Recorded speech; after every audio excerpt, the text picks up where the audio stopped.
Server server एक वाराणसी राजनाथ सिंह एक हमारे 1 सेवापुरी के मंडल के अध्यक्ष और राजनाथ सिंह। हाँ से भी मैं निवेदन करूंगा, कालका धाम के मुकेश भी साथ में ही है। अध्यक्ष आ जाए मंच पे। 1 मिल रहा है ना? शशि जी, ठीक है, चलो ठीक। नहीं मिलेगा तो फाड़ दूंगा। माननीय मंडल अध्यक्ष, आप लोगों से निवेदन है कि मंच पे आ जाएं और अपने रक्षा मंत्री जी का स्वागत करें।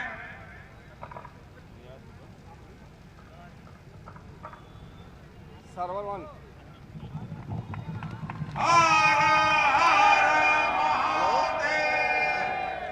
नरेंद्र मोदी जिंदाबाद। नरेंद्र मोदी राजनाथ सिंह,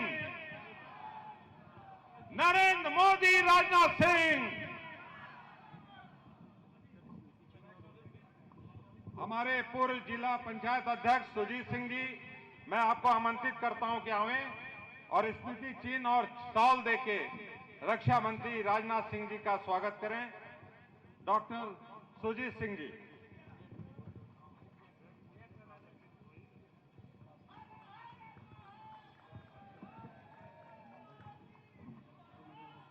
हम अपने चारों मंडल अध्यक्ष से निवेदन कर रहे हैं कि वो जल्द से जल्द आए।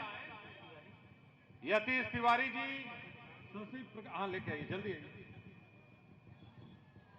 सुनील बिंद जी, विक्रम पटेल जी, आप सुरेंद्र बिंद जी, सॉरी,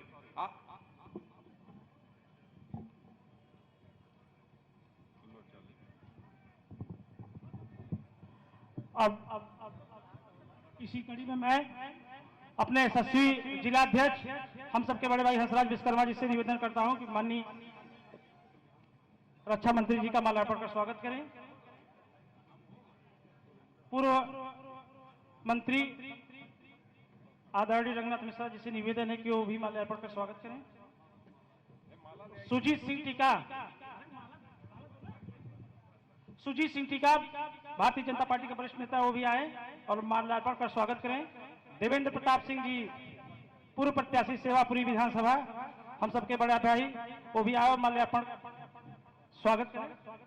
डॉक्टर तेग बहादुर सिंह जी से निवेदन है कि वो भी आए और माल्यार्पण करें। अपना दल यश के विधानसभा के अध्यक्ष छोटे अनुज रामविलास पटेल जी से निवेदन करता हूं कि वो भी आए और माल्यार्पण कर स्वागत करें। सुरेश सिंह जिला उपाध्यक्ष जो इस कार्यक्रम के संचालन कर रहे हो, उनसे निवेदन है कि वो भी माल्यार्पण का स्वागत करें। बाल दत्त दुबे जिला प्रभारी, प्रवीण सिंह गौतम जी जिले के महामंत्री, उनसे निवेदन है कि आकर माल्यार्पण करें। विवेक मिश्रा जी, प्रेम शंकर पाठक जी, अश्विनी सिंह तूफानी, डॉक्टर विष्णु कश्यप, संजय सोनकर, डॉक्टर हर्षवर्धन सिंह जिला पंचायत के सदस्य, वो भी आए और माल्यार्पण का स्वागत करें।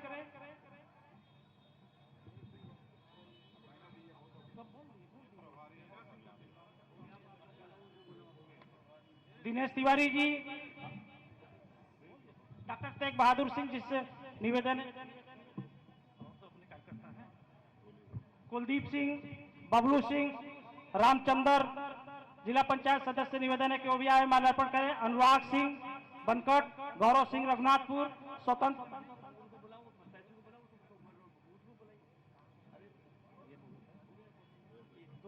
स्वतंत्र सिंह पटेल, लाल बहादुर पटेल, राकेश पटेल, वीरेंद्र सिंह पटेल, सूरज बिंद, करण बिंद, राजीव बिंद, सरोजीत पटेल, दान बहादुर सिंह, नगेंद्र पटेल, विपिन सिंह, निखिल सब्बरवाल, भाजपा नेता है मयंक पांडे, मंडल अध्यक्ष युवा मोर्चा दीपक सिंह, अखिलेश पांडे, सभी लोगों से निवेदन है कि आकर माल्यार्पण करें। अब मैं क्योंकि जाना है, मैं अपना दल भारतीय जनता पार्टी के प्रत्याशी नील रतन पटेल जी से मैं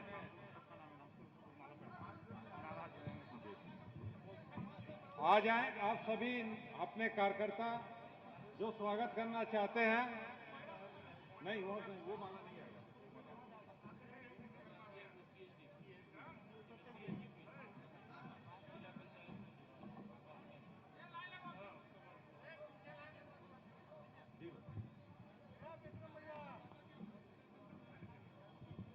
मैं अपने नील रतन पटेल जी से को आमंत्रित करता हूं कि वो अपने विचारों को रखें। साथियों, हम सबसे पहले आप सब लोगों से ये चाहेंगे कि दोनों हाथों को ऊपर उठाइए और मुट्ठियों को कस के बीचिए और एक स्वर में बोलिए सभी लोग।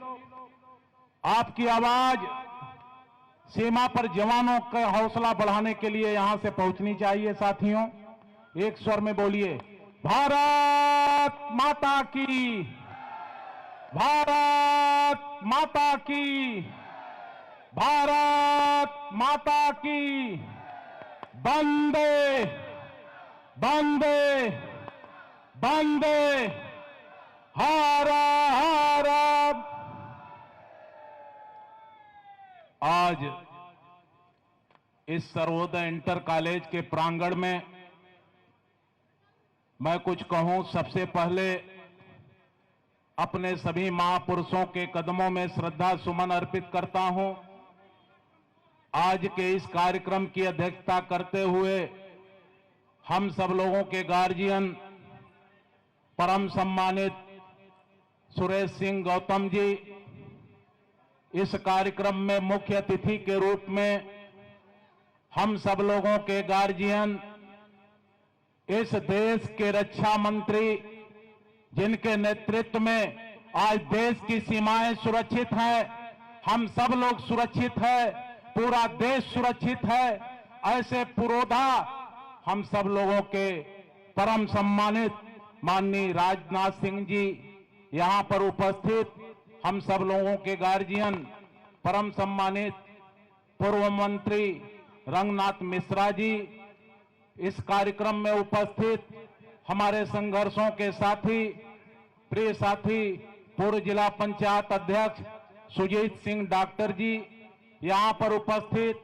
हम सब लोगों के गार्जियन पिता तुल्य पूर्व ब्लॉक प्रमुख परम सम्मानित डॉक्टर तेज बहादुर सिंह जी, यहां पर उपस्थित 2012 में आप सब लोगों के बीच में भारतीय जनता पार्टी के प्रत्याशी रहे हम सब लोगों के बड़े भाई सम्मानित सिंह साहब, यहां पर उपस्थित हमारे सभी सम्मानित बुजुर्ग नौजवान साथियों, हमारी सम्मानिया मां बहनें, सुरक्षा में लगे सभी सुरक्षा कर्मियों, हमारे सम्मानित पत्रकार भाइयों एवं जहां तक मेरी आवाज जा रही हो घरों में बैठी हुई हमारी सम्मानिया मां बहनें, सम्मानित साथियों, भाइयों, चुनाव का बिगुल बज चुका है।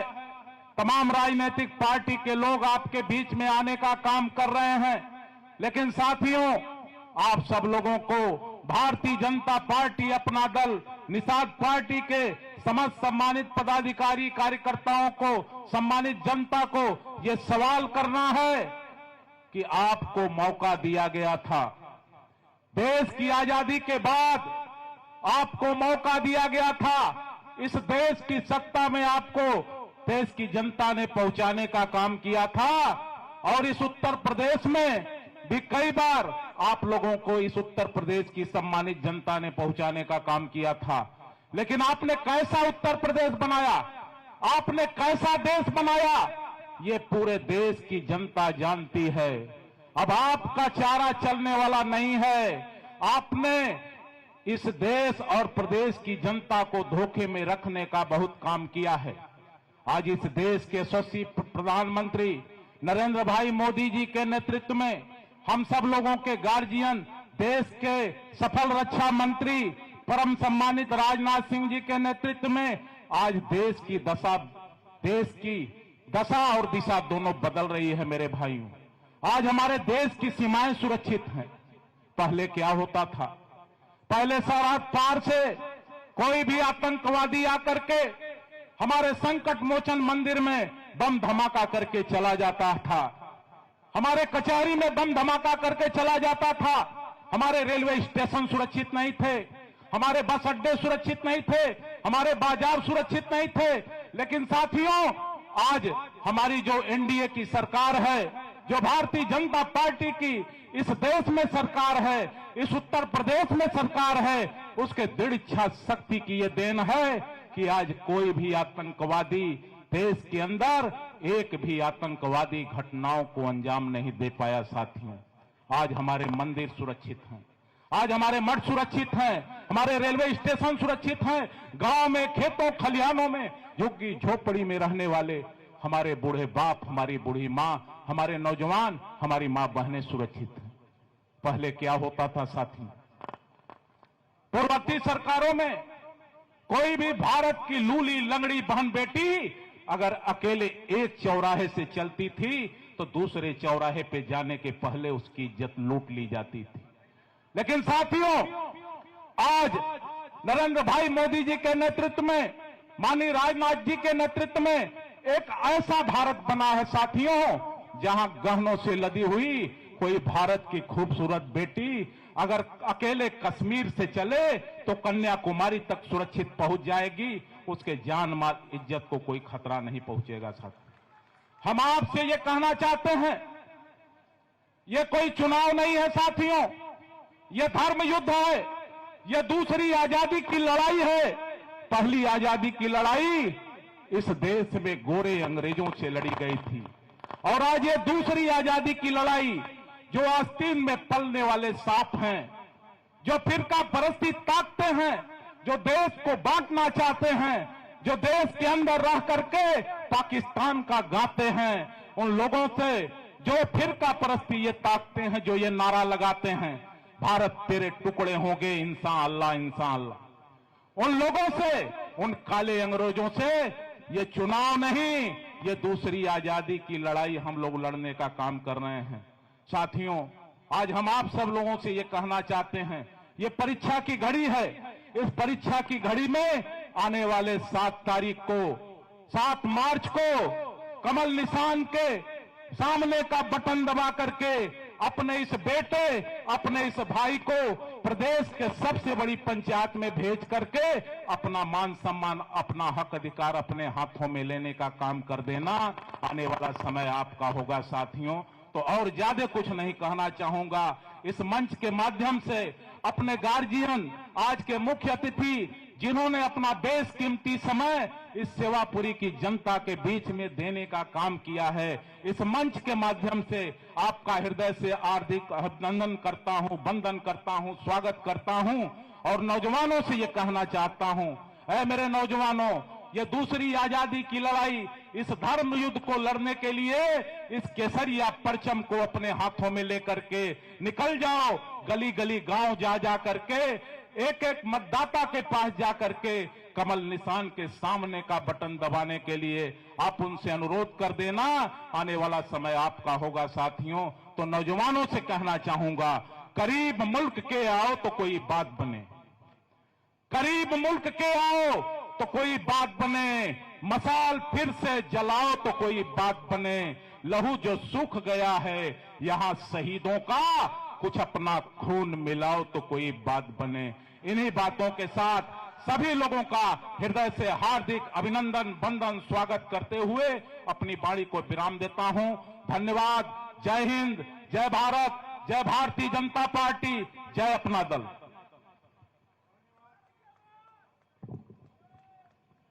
नील रतन जी, ये यहां आई हुई पूरी जनता ये विश्वास दिलाती है कि 7 तारीख को उत्तर प्रदेश बदलेगा। जिस विकास के रास्तों पे चलने का प्रण हम सभी लोगों को हमारे प्रधानमंत्री नरेंद्र मोदी जी, योगी जी और राजनाथ जी ने दिखाने का कार्य किया है, इस परंपरा को बढ़ाने का काम ये सेवापुरी का नौजवान करेगा। मैं माननीय मंत्री जी से एक निवेदन करूंगा कि अमरजीत सिंह जी जो उपाध्यक्ष हैं भाजपा महाराष्ट्र प्रदेश और ये इसी धरती के रहने वाले हैं, उनका मैं स्वागत भी करता हूं।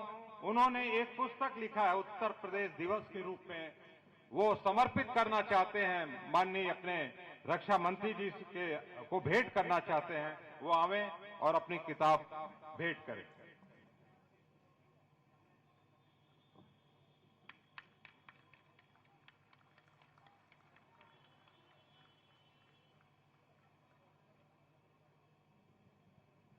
बहुत बहुत धन्यवाद मंत्री जी।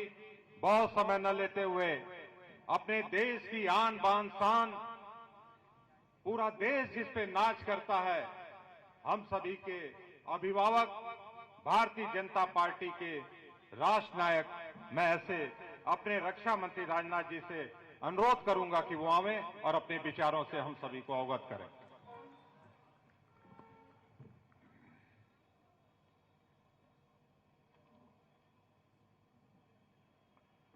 इस सभा की अध्यक्षता कर रहे आदरणीय सुरेश सिंह जी गौतम, जिलाध्यक्ष श्री हंसराज जी विश्वकर्मा और उत्तर प्रदेश सरकार के पूर्व मंत्री श्री रंगनाथ जी मिश्र, डॉक्टर सुजीत सिंह, पूर्व जिला पंचायत अध्यक्ष, डॉक्टर तेग बहादुर सिंह जी,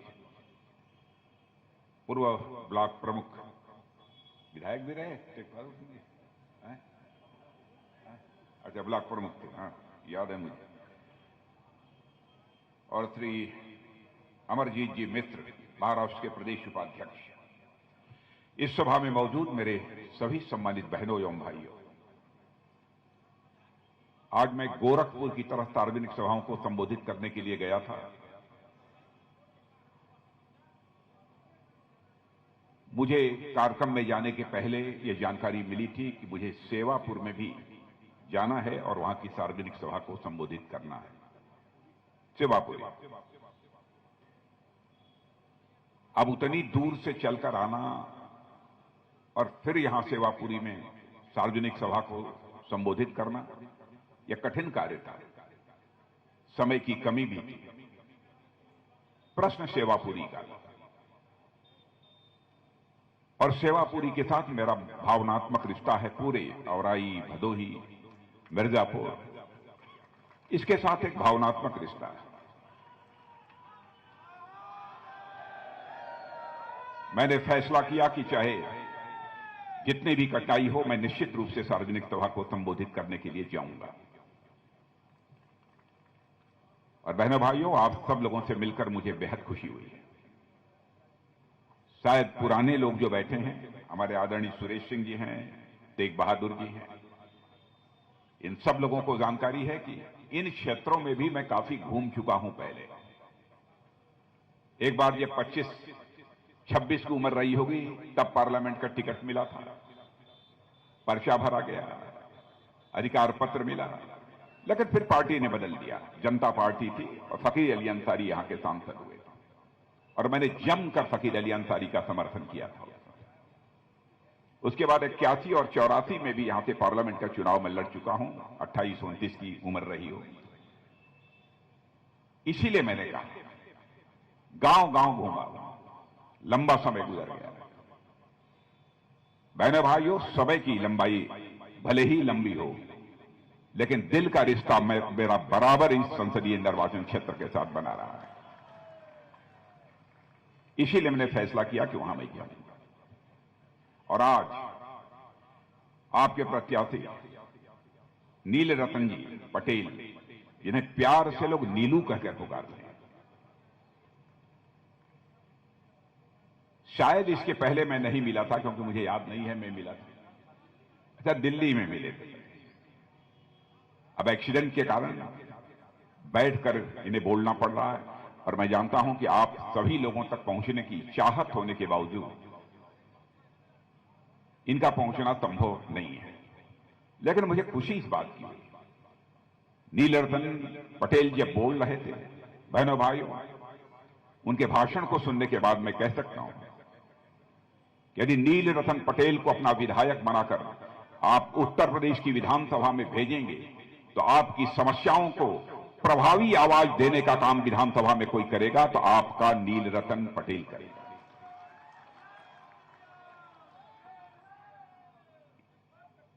प्रश्न यह नहीं खड़ा होता कौन किस पार्टी का है, क्या है। भारतीय जनता पार्टी हो, अपना दल हो, निषाद पार्टी हो, हम सब लोग कंधे से कंधा मिलाकर नहीं बल्कि दिल से दिल मिलाकर चुनाव लड़ रहे हैं।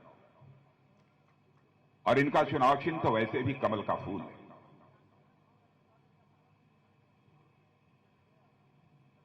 और आज मैं आपसे कहने आया हूं, जिस एनडीए की सरकार आपने 2014 में केंद्र में बनाई थी, उस समय पार्टी का राष्ट्रीय अध्यक्ष भारतीय जनता पार्टी का मैं ही था। मोदी जी प्रधानमंत्री पद के उम्मीदवार थे। प्रचंड समर्थन इस देश की जनता का प्राप्त हुआ था। उस समय भी अपना दल और हम सब सारे लोग मिलकर चुनाव लड़े थे, और 2019 में भी हम लोग मिलकर चुनाव लड़े थे। लेकिन इस बात की चर्चा मैं इसलिए कर रहा हूं, 2014 के घोषणा पत्र में जो कुछ भी हम लोगों ने कहा था और 2019 के घोषणा पत्र में जो कुछ भी हम लोगों ने कहा था, 2017 के उत्तर प्रदेश का विधानसभा का चुनाव हुआ, उसके घोषणा पत्र में जो कुछ भी कहा था, बहनों भाइयों, मैं डंके की चोट पर कह सकता हूं, जो कुछ भी कहा था उसका अक्षरशः हम लोगों ने पालन किया है, उसका अक्षरशः हम लोगों ने क्रियान्वयन किया है। आजाद भारत के इतिहास में नेताओं ने आश्वासन बहुत दिए, शायद आंशिक रूप से भी अपने आश्वासनों को और वादों को पूरा कर दिया होता तो वर्षों पहले हमारा यह भारत दुनिया का धनवान देश बन गया होता, दुनिया का ताकतवर देश बन गया होता। नेताओं की कथनी और करनी में अंतर होने के कारण ही भारत की राजनीति और भारत के नेताओं पर से जनता का विश्वास धीरे धीरे कम होता चला गया, और भारत की राजनीति में जो है विश्वास का संकट पैदा हुआ, उसे किसी ने यदि चुनौती के रूप में स्वीकार किया है तो भारतीय जनता पार्टी के नेतृत्व की एनडीए सरकार ने बहनों भाइयों उसे चुनौती के रूप में स्वीकार किया। और मैं आपको यकीन दिलाना चाहता हूं, हम लोग जो कहेंगे, हम लोगों की पार्टी जो कहेगी बहनों भाई, उसे किसी भी सूरत में पूरा करेंगे। हम आपके भरोसे को किसी भी सूरत में टूटने नहीं देंगे। मैं आपको याद दिलाता हूं, बहुत पहले हम लोग 1951 में हमारी पार्टी जनसंघ बनी, उस समय हम लोग कहते थे जम्मू कश्मीर जिसे धारा 370 के तहत विशेष दर्जा प्राप्त है, यानी जम्मू कश्मीर के लोग हिंदुस्तान के किसी राज्य में जाकर मकान बना सकते थे, रोजगार कर सकते थे, नौकरी कर सकते थे, कुछ कर सकते थे। लेकिन भारत के लोग जम्मू कश्मीर में जाकर न तो मकान बना सकते थे, न जमीन खरीद सकते थे, न नौकरी कर सकते थे, कुछ नहीं कर सकते। हम लोगों ने कहा यह नहीं चलेगा, जम्मू कश्मीर का भी वही दर्जा होना चाहिए जो हिंदुस्तान के अन्य राज्यों का दर्जा है। और वो कहा था 51 में, 51 में, 71 साल पहले, कि जब भी हमको संसद में बहुमत मिलेगा, डंके की चोट पर हम इस धारा 370 को जम्मू कश्मीर की समाप्त करेंगे और जम्मू कश्मीर का भी वही दर्जा होगा जो हिंदुस्तान के अन्य राज्यों का दर्जा होगा। और बहनों भाइयों, सरकार बनी, संसद में आप लोगों ने हम लोगों को बहुमत दिया, चुटकी बजाकर हम लोगों ने धारा 370 को समाप्त कर दिया। कहा था हम लोगों ने 1984 से आएंगे, अयोध्या की धरती पर भव्य राम का मंदिर बनकर रहेगा। लोग ये कहते थे ये कैसे संभव है। 84 के बाद भी जो चुनाव हुए, हर चुनाव के घोषणा पत्र में हम लोग यह बात कहते रहे। लोग कहते थे ये भाजपा वाले केवल जनता की आंखों में धूल झोंक रहे हैं, यह मंदिर कैसे बना देंगे। लेकिन आपने देखा कि बहनों भाइयों, आज अयोध्या की धरती पर भव्य राम के मंदिर का निर्माण हो रहा है, सारी दुनिया यह देख रही है। जो कहा था वह किया, जो कहा था वह किया। आज हमारे नीलरतन जी अपना दल के प्रत्याशी हैं, लेकिन चुनाव चिन्ह कमल के फूल से लड़ रहे हैं। बहुत ही बुद्धिमानी का काम इन्होंने किया। और जानते हैं क्या बुद्धिमानी का काम किया? मैं बतला रहा हूं। बहुत पहले जब हम लोग सभाओं को संबोधित करते थे तो जनता से कहते थे, देखो भाई समझ लेना, लक्ष्मी जी आपके घर में आती हैं तो हाथी पर बैठकर कभी भी लक्ष्मी जी आपके घर में नहीं आती। लक्ष्मी जी आपके घर आती हैं तो साइकिल चलाते हुए लक्ष्मी जी घर में नहीं आती।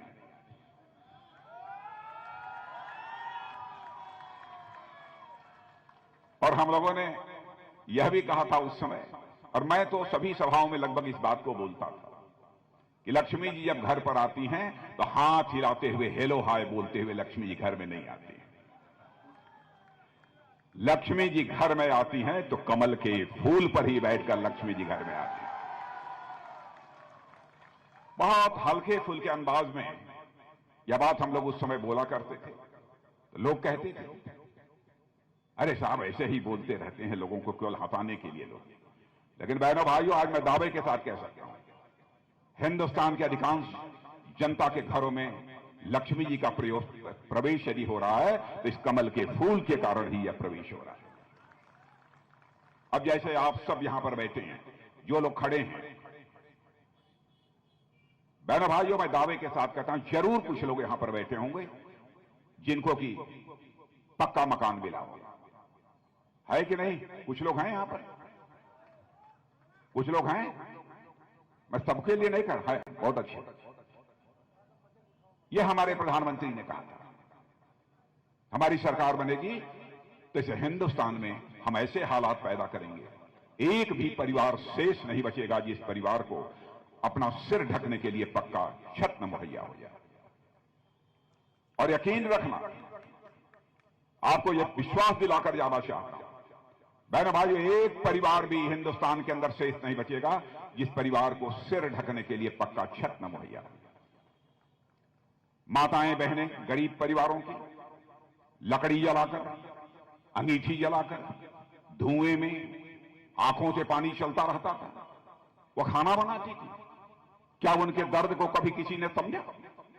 फेफड़े में धुआं जाता था, कम आयु में भी इस दुनिया को छोड़कर चल बसती थी। क्या किसी ने सोचा? पहली बार यदि किसी ने सोचा, हमारे प्रधानमंत्री मोदी जी ने सोचा, इसी कमल के फूल वाले ने सोचा। आज यदि एलपीजी गैस सिलेंडर अधिकांश घरों, क्या लगभग सभी गरीब परिवारों के पास पहुंच चुका है। और आज मैं आपको यह भी कहकर जा रहा हूं, यहां सरकार बनाइए, यहां सरकार बनाइए। सरकार बनने के साथ हर होली को एक मुफ्त गैस सिलेंडर, हर दिवाली को एक मुफ्त गैस सिलेंडर लोगों को मुहैया कराएगा।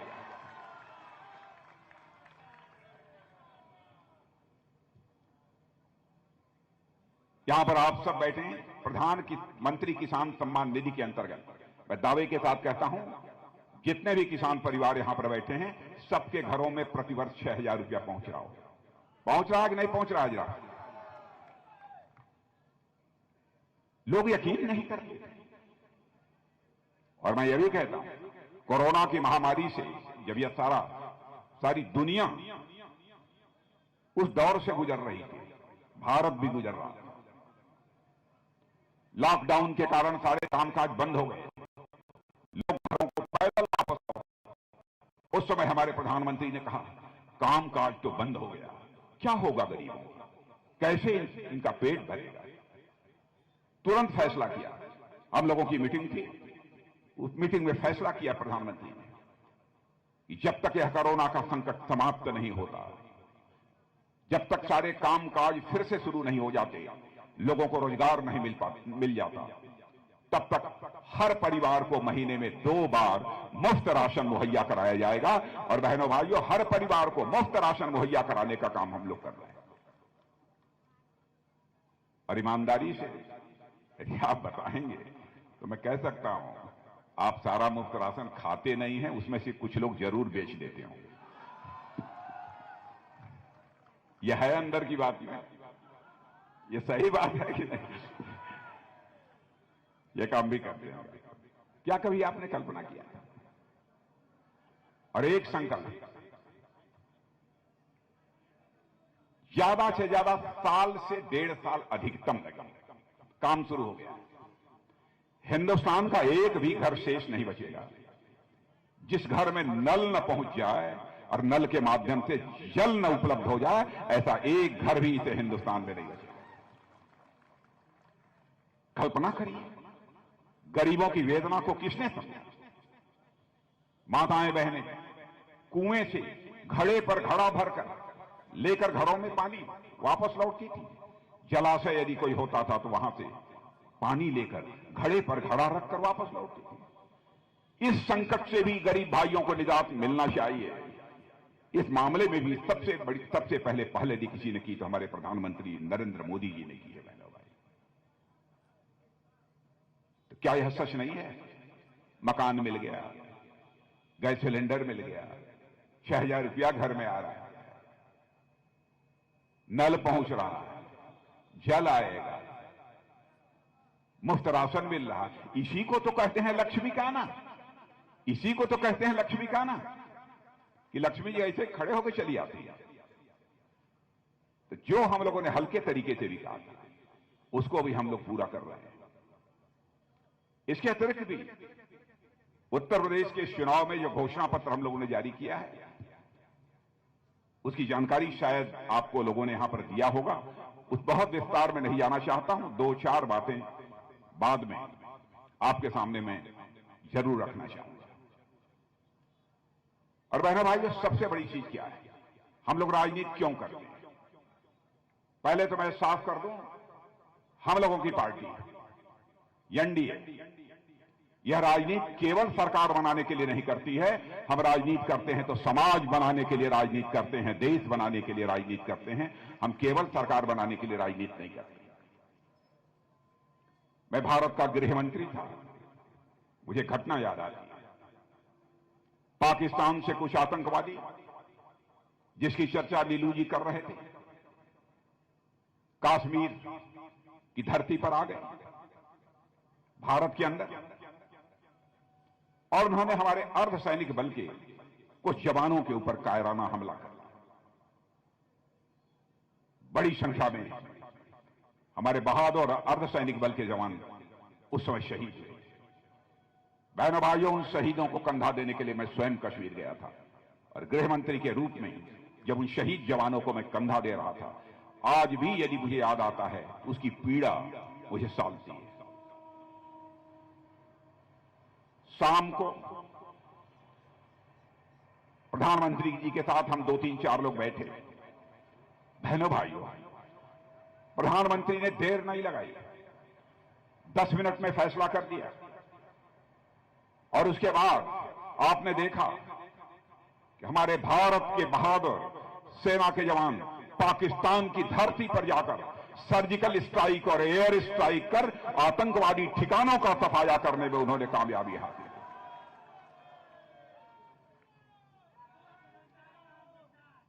सारी दुनिया को यह संदेश चला गया, सारी दुनिया को यह संदेश चला गया, भारत यह कमजोर भारत नहीं है, भारत यह ताकतवर भारत है। वह दिन लद गए।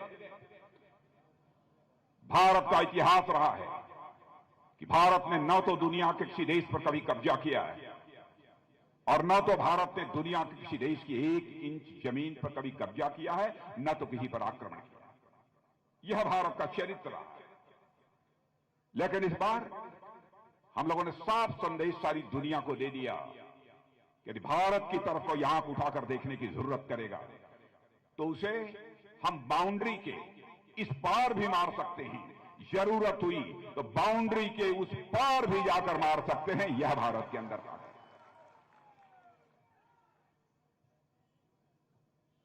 बहनों भाइयों, भारत और चीन के बीच गलवान घाटी में लद्दाख में संघर्ष हुआ। क्या क्या बातें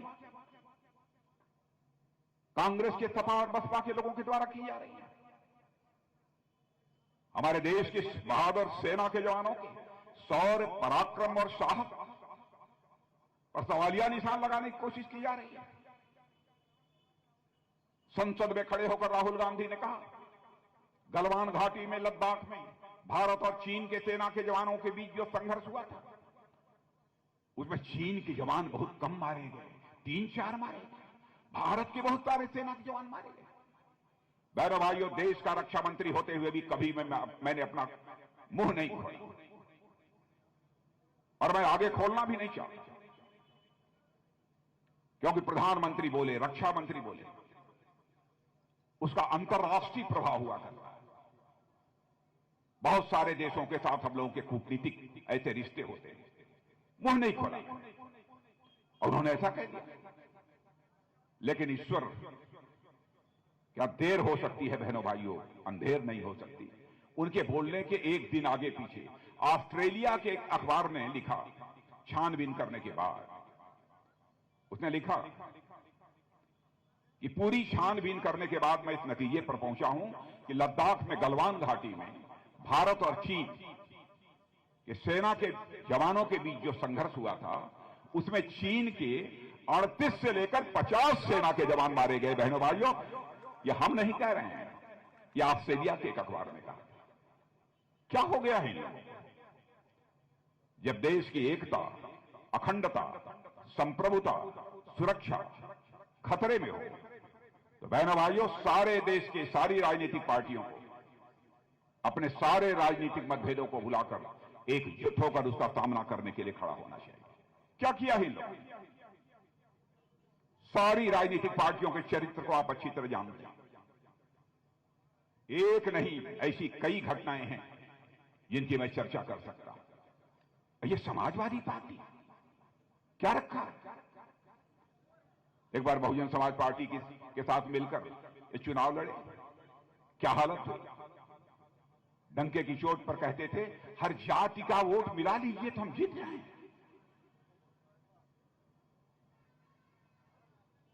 बहनों भाइयों, ये भारत है।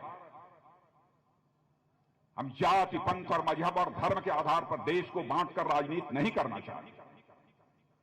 समाज के सभी वर्गों को हम साथ लेकर चलना चाहते हैं, क्योंकि हमको देश बनाना, समाज बनाना। क्या कर रहे हैं लोग? ये सोशल इक्वेशन बनाते हैं।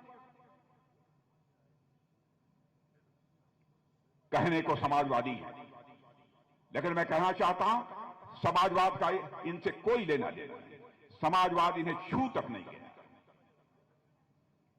समाजवादी वह होता है बहनों भाइयों जो जनता को भय और भूख दोनों से निजात दिलाए, वही समाजवादी होता है।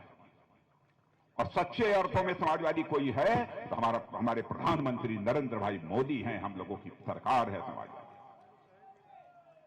हम समाजवादी भी हैं, हम राष्ट्रवादी भी हैं। क्या कारण है? जब जब समाजवादी पार्टी की सरकार आती है, गुंडे बदमाशों के हौसले बुलंद हो जाते हैं, माफियाओं का बोलबाला हो जाता है, और यह हैसियत बन जाती है कि ये गुंडे बदमाश और माफिया जिस अधिकारी का चाहे उस अधिकारी का ट्रांसफर करा दें, अधिकारियों को सरेआम बेइज्जत कर देते हैं, सरकार खड़ी रहती है उन्हीं के साथ। ऐसी समाजवादी पार्टी की सरकार। क्या ऐसा अराजक माहौल बनाने वाले लोगों के पक्ष में आपका वोट जाना चाहिए?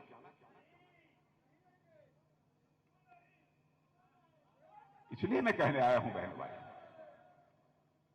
लेकिन आज गुंडे बदमाश जेल के बाहर रहना पसंद नहीं करते, बल्कि सोचते हैं कि जब तक यहां पर योगी, यहां पर मुख्यमंत्री हैं, चलो भैया हम जेल में ही अपना समय गुजार लेते हैं। अब पता नहीं यहां बुलडोजर आया था कि नहीं आया था, मुझे नहीं मालूम। आया था। सारे माफियाओं के आलिशान महल जो बने थे बुलडोजर से गिराए जा रहे हैं। और सुन लेना मेरी बात, बुलडोजर से जो माफियाओं के मकान गिराए जा रहे हैं, वहां किसी पूंजीपति का महल नहीं बनेगा। उस स्थान पर बनेगा तो गरीबों का घर बनाया जाएगा। बहनों भाइयों, गरीबों का घर बनाया जाएगा। कानून और व्यवस्था के मोर्चे पर जो हम लोगों को कामयाबी हासिल हुई है, उसकी सर्वत्र चर्चा हो रही है। यदि हम अपने राज्य का विकास करना चाहते हैं तो बहनों भाइयों, विकास की पहली शर्त होती है कानून और व्यवस्था का चुस्त दुरुस्त होना। और कानून और व्यवस्था यदि चुस्त दुरुस्त नहीं है तो किसी भी सूरत में विकास नहीं हो सकता।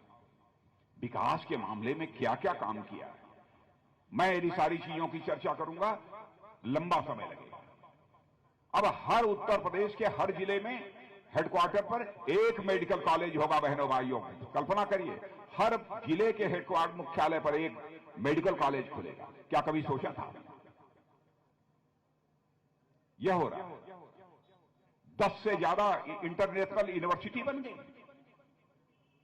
10 से ज्यादा, 70-75 से ज्यादा यहां पर degree colleges, post graduate colleges बन गए। तहसील मुख्यालय, ब्लॉक मुख्यालय पक्की सड़कों से जोड़ दिए। कितने कामों की चर्चा, विकास के बहुत सारे काम हुए हैं पहले। और यदि मैं लंबा समय न लेकर मैं इतना ही कहना चाहता हूं, हर राज्य का, हर देश का जो अर्थव्यवस्था होता है, यानी जो धन दौलत होती है, उस धन दौलत की एक साइज होती है, आकार होता है। भैया कितना लाख करोड़ है, कितना हजार करोड़ है, क्या है, सब मिला जुलाकर आंका जाता है कि अर्थव्यवस्था का आकार क्या है। देश का भी आकलन होता है, दुनिया के हर देश का आकलन होता है, राज्यों का भी आकलन होता है। मैं आपको बतलाता हूं, इसको आप पता लगा लेना। जिस समय हमारी सरकार यहां बनी थी, योगी जी मुख्यमंत्री बने थे, उस समय उत्तर प्रदेश में पूरी अर्थव्यवस्था का आकार, यानी धन दौलत जिसको कहते हैं, से मिला वह 11 लाख करोड़। आपको आश्चर्य होगा, इतना तेजी से विकास हुआ है कि वह अर्थव्यवस्था का आकार जो 11 लाख करोड़ रुपये था, बहनों भाइयों, वह 5 वर्षों में बढ़कर आज 21 लाख करोड़ रुपया हो गया है। 21 लाख करोड़। मैं समझता हूं कि इतना ही आप सबके लिए पर्याप्त है। आगे हमारी सरकार बनने पर क्या क्या चीजें होंगी, मैं उसके बारे में आपको बतलाना चाहता हूं कि मेरे बहनों भाइयों, हमारी सरकार यदि बनती है तो जो दिव्यांग हैं और हमारे वरिष्ठ नागरिक यानी 60 साल के ऊपर, उनको शायद 500 या 1000 की पेंशन मिलती रही है, अब उनको 1500 की पेंशन मिलेगी। 2 करोड़ नौजवानों को टैबलेट और स्मार्टफोन दिए जाएंगे। किसानों के लिए सिंचाई के लिए मुफ्त में बिजली दी जाएगी, एक भी पैसा बिजली का नहीं लिया जाएगा जो सिंचाई के लिए दी जाएगी। और कॉलेज की जो छात्राएं होंगी उनके लिए स्कूटी दी जाएगी। हाँ, लेकिन लड़कों को नहीं मिलेगी, छात्राओं को मिलेगी। और गरीब परिवार की बेटी की सामूहिक जो शादी होगी उसमें 1 लाख रुपए की मदद की जाएगी। पहले 50,000 था, अब 1 लाख की मदद की जाएगी। विधवा पेंशन को बढ़ाकर 1500 रुपया प्रतिमाह कर दिया जाएगा। मंजूर है? और ध्यान से सुनना, 60 साल के ऊपर की जितने भी हमारी महिलाएं हैं उनको मुफ्त यात्रा कराई जाएगी। यह है हम लोगों के एनडीए का फैसला। ऐसे कई महत्वपूर्ण कदम हमारी सरकार ने उठाए हैं।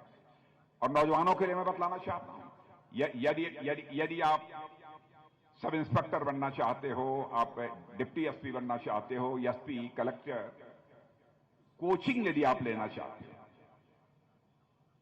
तो मुफ्त में कोचिंग की सुविधा उपलब्ध कराई जाएगी। मुफ्त में कोचिंग की सुविधा उपलब्ध कराई जाएगी।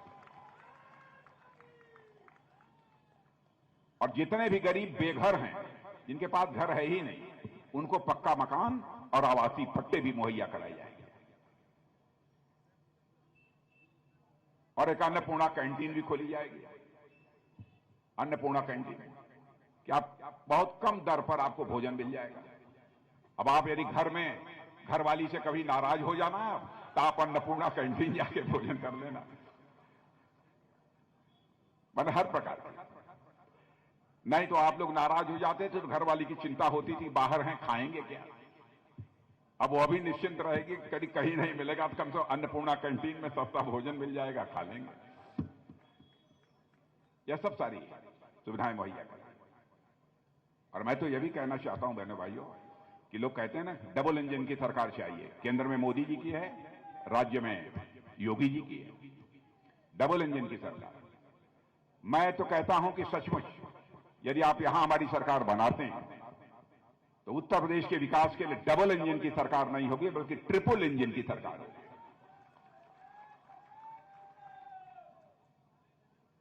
मोदी जी का विजन, योगी जी का मिशन और जनता का पार्टिसिपेशन, ट्रिपल इंजन। यदि हम किसी प्रदेश का अथवा देश का विकास करना चाहते हैं तो मेरे बहनों भाइयों, हम उसमें जनता की भी भागीदारी चाहते हैं। जनता की ताकत से बढ़कर लोकतांत्रिक व्यवस्था में और कोई दूसरी ताकत नहीं हुआ करती। सबसे बड़ी ताकत होती है। इसीलिए मैंने कहा सरकार हमारी डबल इंजन की नहीं होगी बल्कि ट्रिपल इंजन की होगी, जिसमें कि मोदी जी का विजन, योगी जी का मिशन और जनता का पार्टिसिपेशन यह होगा।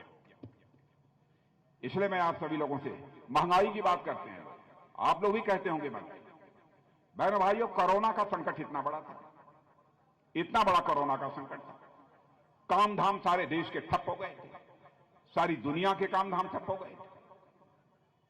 जिस तरीके से हमारे प्रधानमंत्री ने उसे नियंत्रित किया है, बहनों भाइयों, आपको मालूम नहीं होगा, इसकी सराहना भारत में ही नहीं बल्कि दुनिया के दूसरे देशों में हो रही है आपके प्रधानमंत्री की सराहना।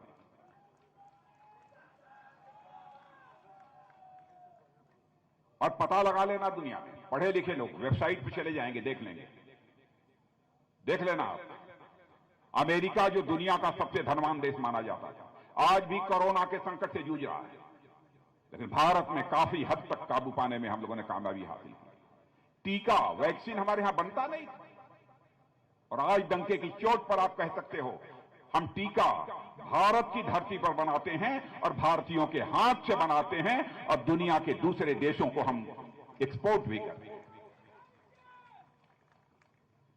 यह है भारत की ताकत, यह है भारत की ताकत। इसलिए मैं आप लोगों से अपील करने आया हूं, बहनों भाइयों, कि आप सभी का समर्थन हमारे भारतीय जनता पार्टी, अपना दल, निषाद पार्टी, या मिलाकर जो एनडीए है उसको होना चाहिए, और हमारे नीलू जी का, नील रतन जी का चुनाव चिन्ह कमल का फूल। और मैं एक बात महंगाई के बारे में कहता हूं, लोगों को बताओ, अमेरिका दुनिया का सबसे धनवान देश, 40 वर्षों में ऐसी महंगाई नहीं आई। ये कांग्रेस के लोग कहते हैं कोई संकट नहीं था, इनके यहां डबल डिजिट में महंगाई थी, कोई संकट नहीं था, और आज तो 6% के आसपास है। 9 से लेकर 10 महीने में हम इस महंगाई पर भी काबू पाने में कामयाब होंगे। बहनों भाइयों, जाकर देश आप क्षेत्र की जनता को बताइए। फालतू इधर उधर की बातें जनता को गुमराह करने वाली ये लोग करते हैं। तब नील रतन जी को तो जिता ही देंगे आप लोग, जिता दोगे ना? हाँ, नौजवान लोग लग जाइए आजा मजे में। तो चलें, बोलिए भारत माता की, भारत माता की। बहुत बहुत धन्यवाद, बहुत बहुत धन्यवाद। हम लोगों के देश के आन बान शान राजनाथ जी ने अभी हम सभी को संबोधित किया। हम आपको यह आश्वस्त करते हैं